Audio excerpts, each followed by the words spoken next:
Uyiro mokodi.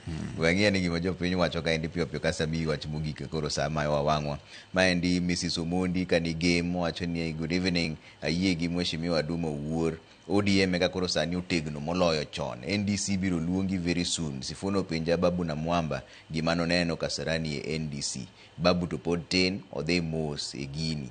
Pati ni lwedo malong'o mar Oburu Oginga kendo biro chopo wa kama ber. Mano endo Esther, mano Mrs. Omondi, Esther kani game kanyo. Aneno ka makamu wacho ni Trevor Kenya osepog diere ka endi either you are in Ruto's political wing or Oburu and or in Gachagwa's political wing and Kalonzo. Trevor wacho ni koro musna Mheshimiwa Aduma Owuor wuon kere. Mano is my mentor politically. Mano makamu. Aneno ka machielo bentire ka endi Steve wacho ni ayie kodi. Jomatindo e teko mar jomadongo to jomadongo e rieko mar jomatindo. Clinton aneno ka wacho ni Aduma Owuor Kisumo dwari nyakwar kere. Ine menyalo loko koni obed Europe. Jogi gima supporti ka endi. Wach mogik makore wego do jopiny Mheshimiwa. Adwaro ni awach ni the tension mantie ODM no, it only reflect the youth tension and the elderly. And that one Amijo again example, we also joined the politics mar Baba Kane one very youthful.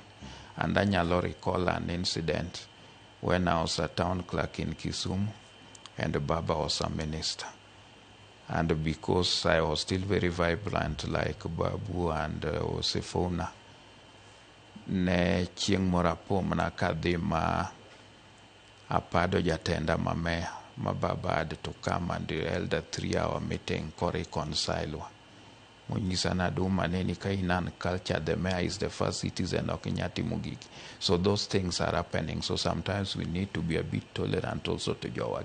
They still have a lot of energy which they are expending, but they need guidance. And if they consult with us, to Abromuna guide because we need them in the party. As the conscience of the party, we need these fellows like Babu and everybody. So I think when we sit together and when meetings are called, Kirgi stay away. And we want Jowa kata Johera to mag ODM kata mag Baba to exercise a lot of tolerance at this time. Gibedi understanding weche mewacho mekea kanyo. Girito monde gichiki gima the leadership is doing and they make it time. Monda tuwa kirbede based on and outside obed united. Because unity is our strength. The future and the only honor we can give to Baba is even to win more seats kakanche wateme by elections in the aftermath of Baba. Yeah.